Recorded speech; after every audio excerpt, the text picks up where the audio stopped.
Victoria Hamilton stood frozen in her father's mahogany-paneled study, her perfectly manicured nails digging into her palms as she processed his words. The late afternoon sun streamed through floor-to-ceiling windows, casting long shadows across the Persian rug beneath her feet. "You want me to what?" she finally managed, her voice barely above a whisper.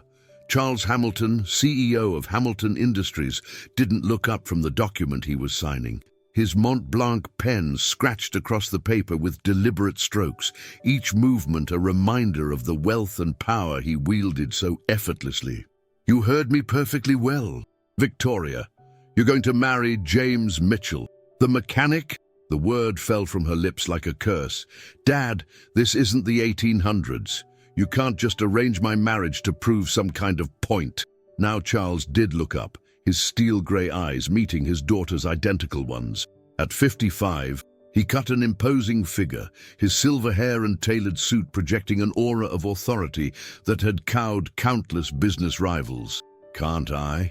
He leaned back in his leather chair. "You've spent the last 26 years of your life burning through my money, hosting charity galas that are more about showing off your latest designer dress than actually helping people, and dating trust fund boys who are even more vapid than you're becoming." Victoria flinched, as if he'd slapped her. "That's not fair. Life isn't fair, sweetheart, and it's time you learned that lesson." Charles stood, walking to the window that overlooked the sprawling grounds of their estate. "James Mitchell has worked in our company's auto division for 5 years. He started as an apprentice mechanic and has worked his way up to head of maintenance through sheer determination and skill. He represents everything you need to understand about real value and hard work." "But why marriage?" Victoria's voice cracked. "If you want to teach me about work, cut off my trust fund. Make me get a job. Don't do this." Charles turned back to face his daughter, his expression softening slightly. "Because you'd find a way around those things. You'd get some cushy job through your connections, or live off your friends until I gave in. This way, you'll have to truly live in his world. Experience what it means to build a life from the ground up." Victoria's mind raced through her options. Her father controlled everything: her trust fund, her apartment, her job at the family company's charitable foundation. Even her car was in his name. She had nothing that was truly her own. "And if I refuse, then you get nothing, not a penny, not a reference, not even your mother's jewelry collection that you love so much." Charles's voice was matter-of-fact, without malice, but also without mercy. "You'll be completely on your own, with no education or skills to fall back on." "Is that what you want?" Victoria felt tears threatening but blinked them back. She wouldn't give him the satisfaction. Does James know about this arrangement?" "He does. I spoke with him this morning." "And he agreed?" Victoria couldn't keep the incredulity from her voice. What kind of man would agree to such an arrangement? Charles smiled, but it didn't reach his eyes. "I offered him an opportunity: marry my daughter for 1 year, teach her the value of hard work and simple living, and at the end of that year, he'll receive enough capital to start his own auto repair business, something he's been dreaming of but could never afford on his own." "So you're bribing him?" Victoria said flatly. "I'm creating an incentive for both of you." Charles returned to his desk, pulling out a thick envelope. "These are the terms. You'll live with James in his apartment. No access to your trust fund or credit cards. You'll need to find a job, a real one, not some cushy position at a friend's company. After 1 year, if James reports that you've genuinely attempted to learn and grow from this experience, you'll regain access to your trust fund. If not," he shrugged. Victoria took the envelope with trembling fingers. "When?" "The wedding is in 2 weeks. Small ceremony at the courthouse. Nothing fancy. That would defeat the purpose." Charles picked up his pen again, effectively dismissing her. "Oh, and Victoria, James doesn't know you're being coerced into this. As far as he's concerned, you're a willing participant in an arranged marriage. I suggest you maintain that illusion. It's part of the deal." Victoria stood there for a moment longer, the envelope heavy in her hands. Then she turned and walked out of the study, her designer heels clicking against the hardwood floors. Her mind was spinning with questions and fears, but one thought kept repeating itself. What kind of man was James Mitchell, and how would she survive a year of marriage to someone so far beneath her social class? As she climbed the curved staircase to her bedroom, Victoria caught a glimpse of herself in one of the many ornate mirrors that adorned their home.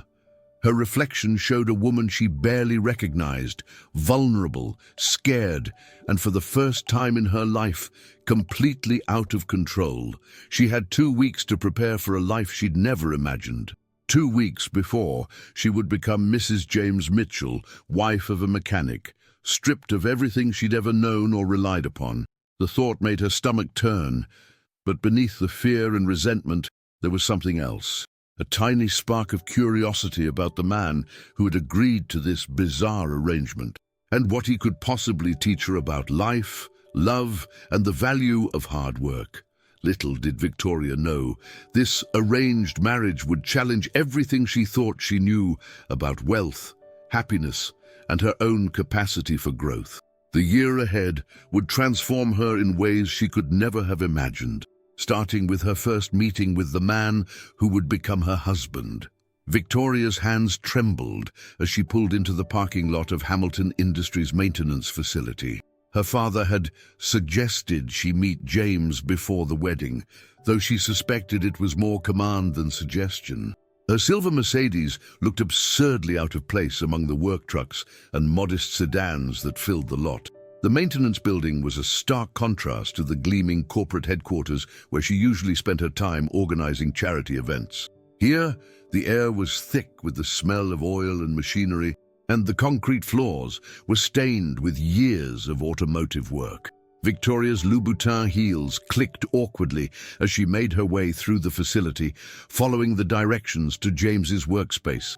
She found him bent over the engine of a company truck, his broad shoulders straining against a grey workshirt with Mitchell embroidered on the pocket. He was so focused on his work that he didn't notice her approach. "Mr. Mitchell?" Her voice came out higher than intended, betraying her nervousness.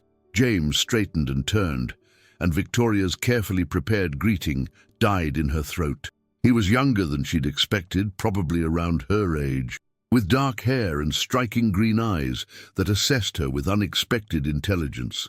His hands were large and calloused, marked with the honest dirt of his trade, and when he wiped them on a shop rag, she noticed he did it with an unconscious grace that spoke of years of practiced movement.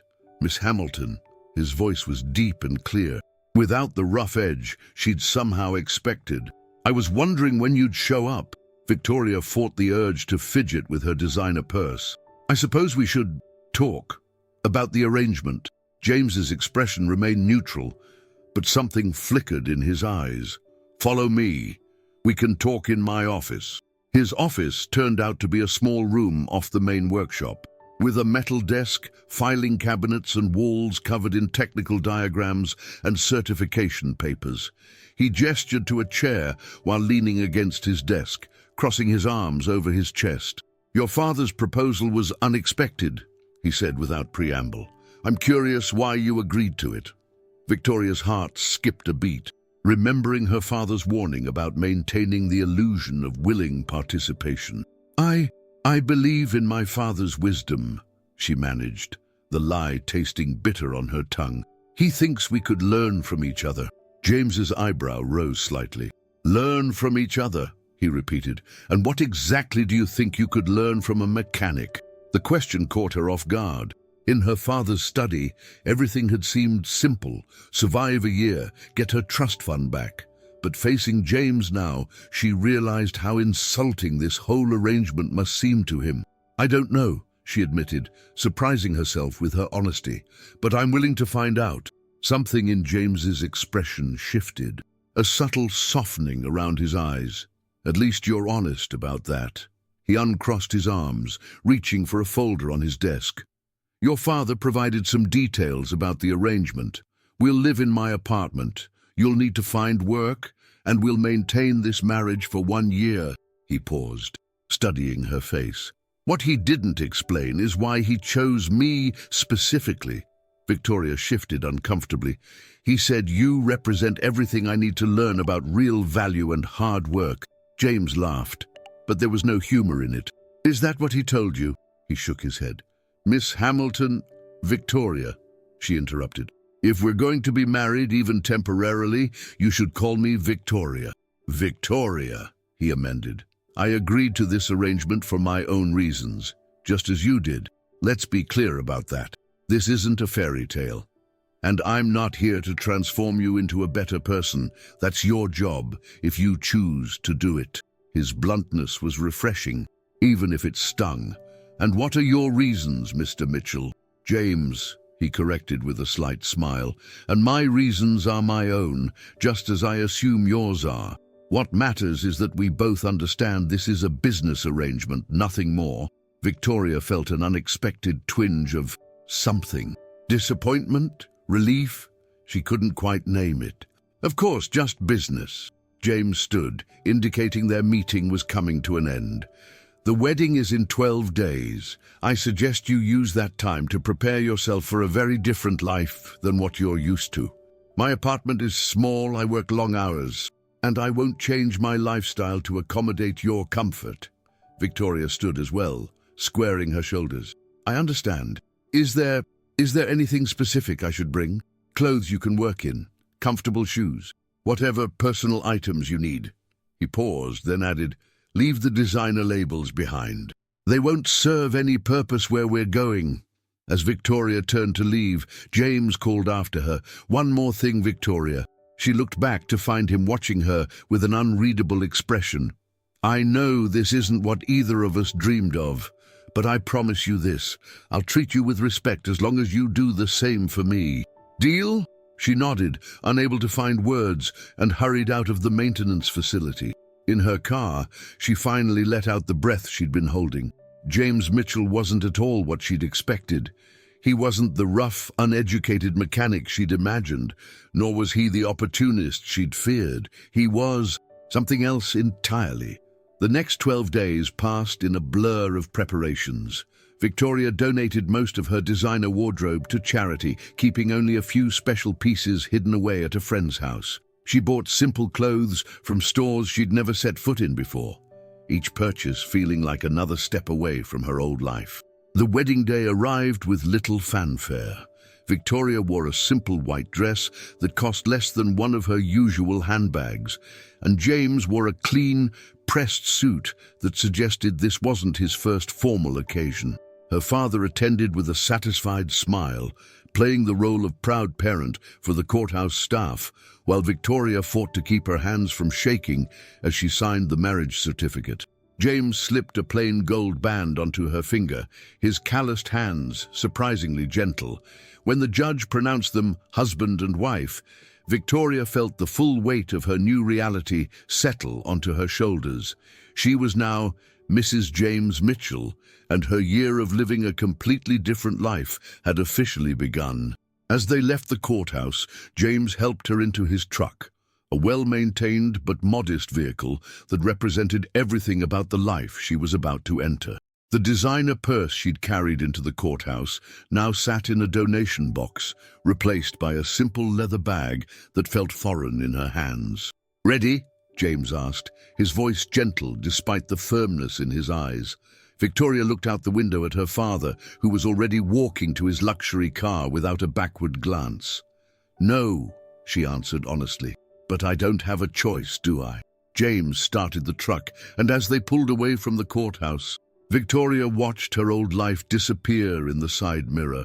She didn't know it yet, but the journey she was beginning would challenge everything she thought she knew about herself, about worth, and about the true meaning of wealth. James's apartment complex stood in stark contrast to the luxury high-rise Victoria had called home. The three-story building was well-maintained but modest, with narrow balconies and weathered brick facades.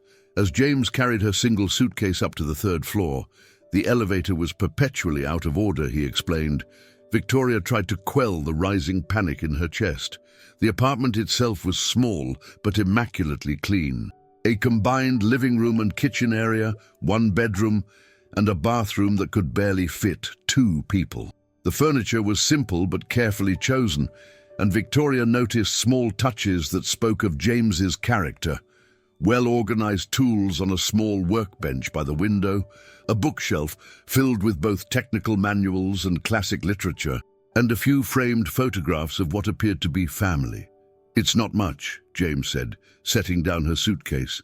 "But it's home." He hesitated, then added, "The bedroom's yours. I'll take the couch." Victoria turned to him in surprise. "I can't take your bed." "You can and you will," he interrupted firmly. "Whatever this arrangement is, I was raised to be a gentleman. Besides," he added with a slight smile, "the couch is more comfortable than it looks." That first evening set the tone for their unusual coexistence. James ordered pizza from a local place, not the gourmet Italian restaurant Victoria usually frequented, and they ate in awkward silence at his small kitchen table.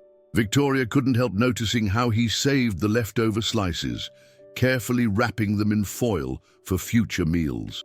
It was the kind of practical frugality she'd never had to consider. "Tomorrow's Monday," James said as he cleaned up. "I start work at 6. You should come with me." Victoria nearly choked on her water.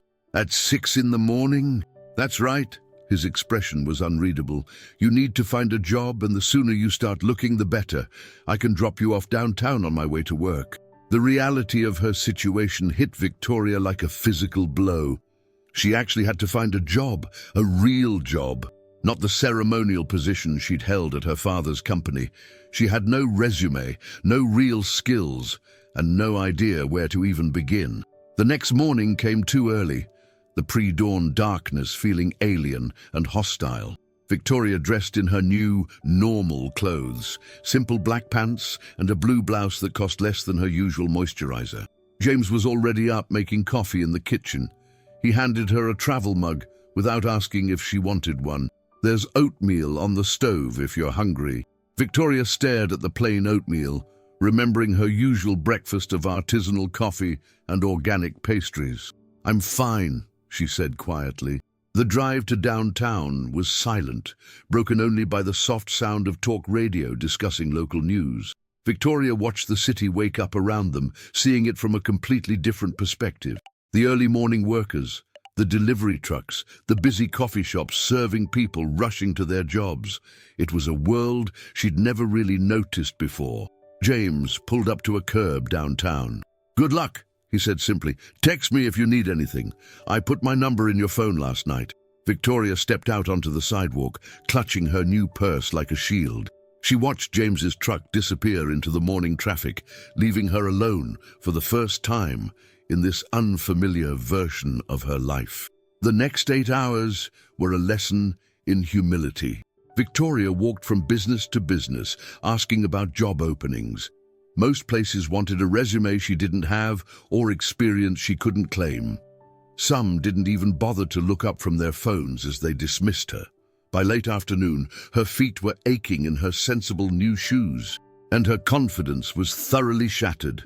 She sat on a bench outside a small coffee shop, fighting back tears of frustration. The coffee shop's door opened, and the smell of fresh coffee wafted out along with animated chatter and soft music. "Rough day." Victoria looked up to find an older woman watching her with kind eyes. The woman's apron identified her as Margaret, owner of the coffee shop. "You could say that," Victoria admitted. Margaret studied her for a moment. "Come inside.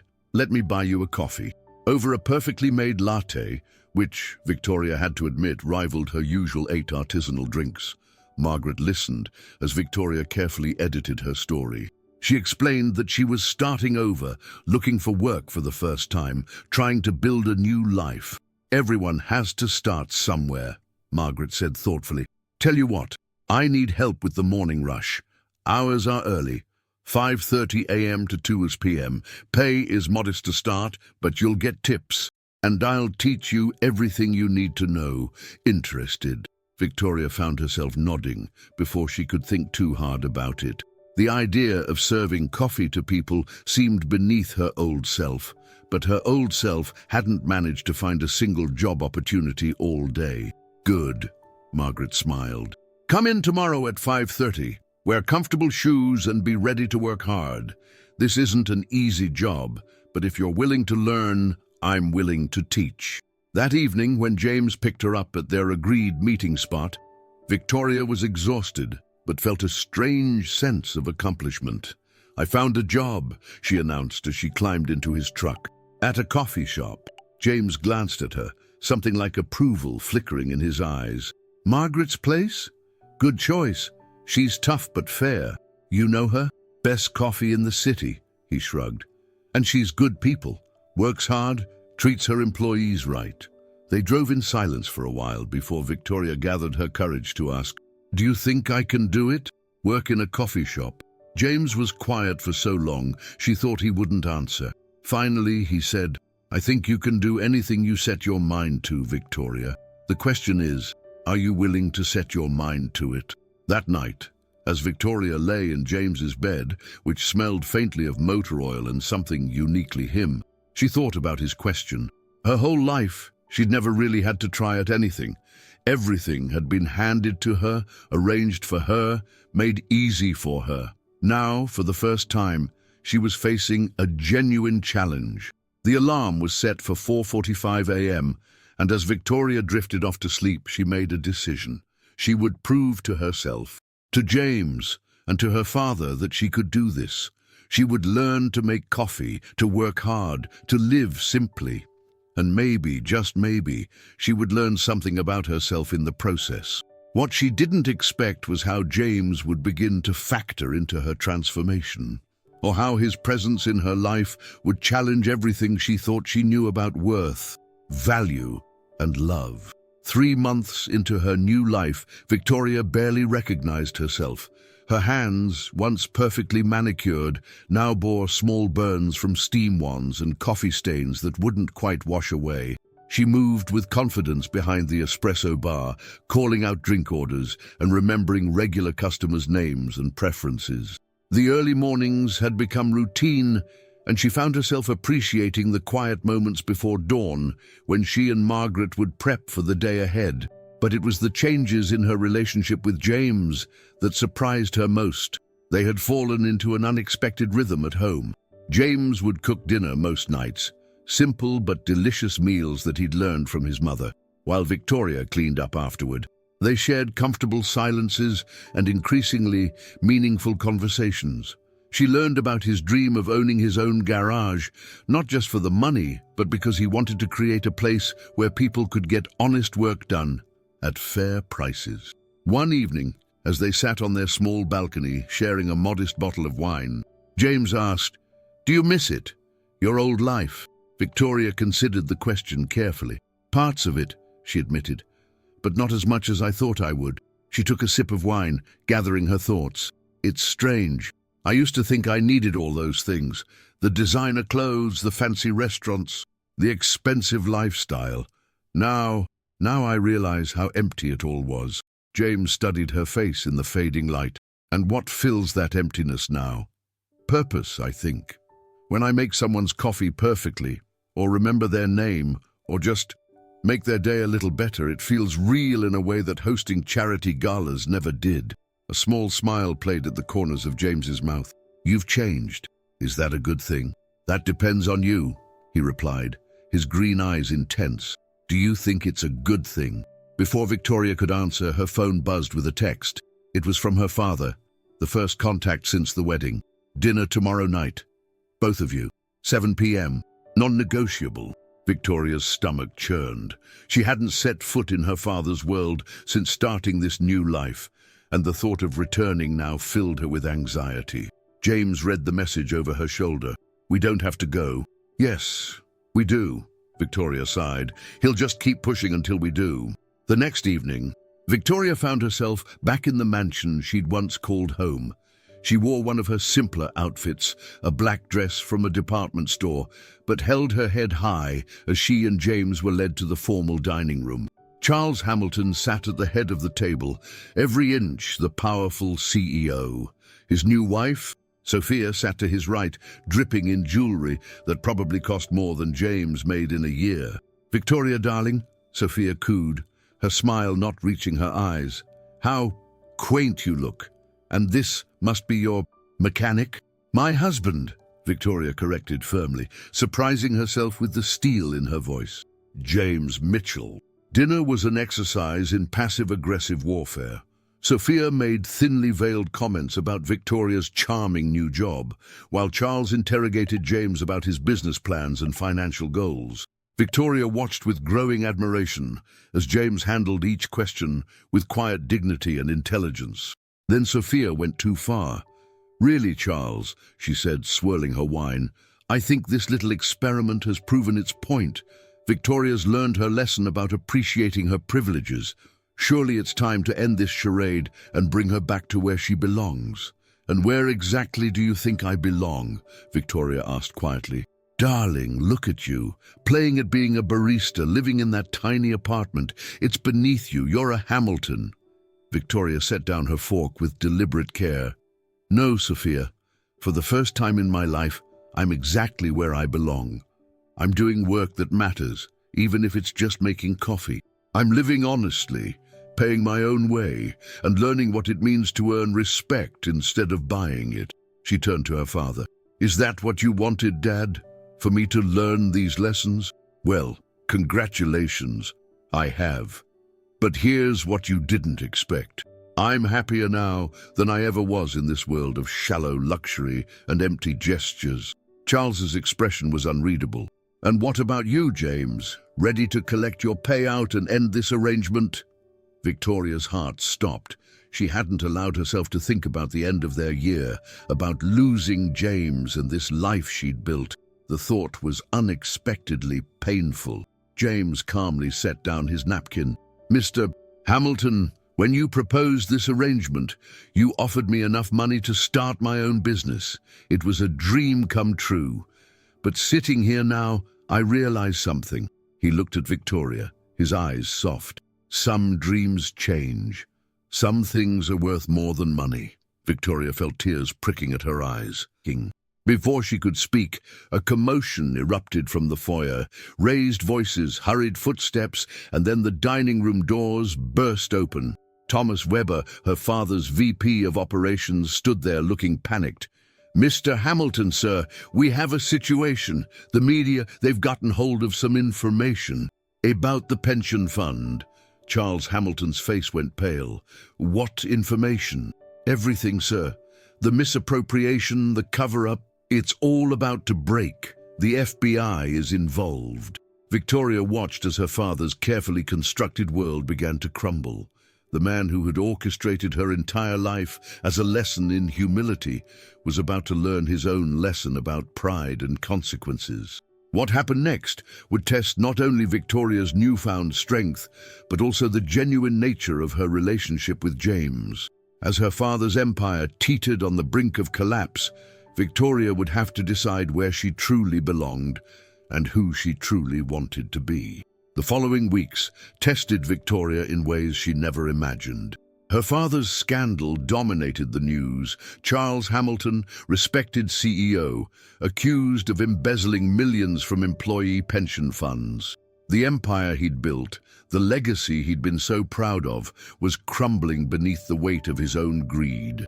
Victoria watched it unfold from the quiet sanctuary of James's apartment, their apartment, while continuing her daily routine at Margaret's coffee shop. The simple rhythm of making drinks and connecting with customers became her anchor in the storm. One morning, as she wiped down the espresso machine, Margaret approached her with a newspaper. The headline screamed, "Hamilton Industries CEO faces federal charges." "You holding up okay?" Margaret asked softly. Victoria's hands stilled on the machine. "You knew who I was all along, didn't you?" Margaret nodded. "Hard to miss those Hamilton eyes. But I hired you because I saw something else in them. Something hungry for change. Why didn't you say anything?" "Because you needed to become Victoria the barista before you could deal with being Victoria Hamilton." Margaret squeezed her shoulder. "And look how well you've done." That evening, Victoria received an unexpected call from her father's lawyer. Charles wanted to see her, alone. James offered to drive her to the office building where her father was meeting with his legal team, but she decided to take the bus. 3 months ago, the very thought would have horrified her. Now it felt like a badge of pride. She found Charles in the conference room, looking older and smaller than she'd ever seen him. Gone was the commanding presence that had dominated her life. In its place sat a man facing the consequences of his choices. "The prosecutors offered a deal," he said without preamble. "If I return most of the money and plead guilty, they'll recommend a lighter sentence." Victoria sat across from him, her coffee-stained hands folded on the polished table. "How much did you take, Dad?" 23 million. He wouldn't meet her eyes. "I was going to pay it back. I just needed to make one more deal. Close one more acquisition." "Those were people's retirements," Victoria said quietly. "Their futures." "I know that," Charles snapped, then deflated. "I know. That's actually why I called you here. I need your help." He pushed a folder across the table. Inside were documents transferring ownership of several legitimate Hamilton subsidiaries to Victoria's name. "These companies are clean, not touched by any of this, worth about 30 million. If you sign, they're yours. You can sell them, keep them running, whatever you want." Victoria stared at the documents, remembering how desperately she once would have wanted this kind of power and wealth. "Why me?" "Because you're the only one who might do the right thing with them." Charles finally looked at her, his eyes tired. "The irony isn't lost on me. I arranged your marriage to teach you about value, and somehow you learned it better than I ever did." Victoria opened the folder, read through the first page, then carefully closed it. "You're right. I did learn about value. I learned it from James, who fixes people's cars with honesty and pride. From Margaret, who creates a space where everyone feels welcomed and respected. From our customers, who trust me to make their drinks and brighten their mornings." She stood, smoothing her simple dress. "I'll take the companies, Dad, and I'll sell them, all of them. Every penny will go to restoring the pension fund you stole from." Charles's eyes widened. "Victoria, think about what you're giving up." "I'm not giving up anything," she interrupted. "I'm choosing something better. Real work, honest work. The kind of life where I can look in the mirror and be proud of who I am." She turned to leave, then paused. "You know what the biggest lesson was, Dad? It wasn't about money or hard work. It was about understanding that true worth isn't in what you have. It's in what you give. It's in how you treat people and how you show up in the world." That night, as Victoria told James about her decision, she expected him to question her choice to give up such wealth. Instead, he pulled her into a tight embrace. "I am so proud of you," he whispered against her hair. Victoria pulled back to look at him. "The year's almost up," she said softly. "Your deal with my father, the money for your own garage." James cupped her face in his calloused hands. "Victoria, I fell in love with you somewhere between teaching you how to budget groceries and watching you master the art of perfect lattes. The garage was my dream, yes, but you've become a bigger one." Tears spilled down Victoria's cheeks. "I love you too, and I don't want this to end when the year is up. I want to build something real with you, something honest and true." 6 months later, they did just that. With their combined savings and a small business loan, they opened Mitchell's Garage and Coffee Bar, an unconventional combination of auto repair shop and cafe. James ran the garage with the same integrity and skill he'd always shown, while Victoria managed the coffee bar, creating a warm community space where mechanics and office workers alike felt at home. The day they opened, Margaret came to help train their new baristas, beaming with pride as Victoria demonstrated the perfect espresso pull. They kept their prices fair and their service honest, building a reputation that had nothing to do with the Hamilton name and everything to do with hard work and integrity. Victoria's father served his reduced sentence, and upon his release, she invited him to visit the shop. He sat at the counter, watching his daughter confidently manage the morning rush, saw how customers greeted her with genuine warmth, and noticed the way she and James worked in seamless partnership. "I tried to teach you about value," he said when she finally took a break to sit with him. "But you ended up teaching me." Victoria smiled, her hands wrapped around her own cup of coffee. "Life's funny that way. Sometimes the best lessons come from unexpected places." She looked around their shop, at James teaching a young apprentice mechanic, at their regular customers working on laptops or chatting with friends, at the community they'd built together. This was wealth that couldn't be measured in dollars or status. This was the kind of rich she'd never known she wanted to be. What would you have done in Victoria's position? Would you have given up millions to do the right thing? Or would you have chosen differently? Share your thoughts in the comments below. We'd love to hear your perspective on what true wealth really means. And speaking of wealth, how do you think love changes someone's values and priorities? Has anyone in your life helped you see the world differently, like James did for Victoria? Tell us your story in the comments. If this journey of transformation touched your heart, don't forget to hit that like button and subscribe. Your support keeps our channel going strong, allowing us to bring you powerful, emotional stories every single day that remind us what truly matters in life. And if you enjoyed this story of unexpected love and personal growth, you won't want to miss the powerful story waiting for you on the left. Trust us. It's another emotional journey that will make you question everything you thought you knew about life, love, and second chances. Click now and prepare to be moved just as deeply. Remember, every story we share is carefully chosen to touch your heart and perhaps change your perspective just like this one did. Subscribe now and join our community of storytellers and dreamers. Together, we'll explore more incredible journeys that remind us of what truly matters in life.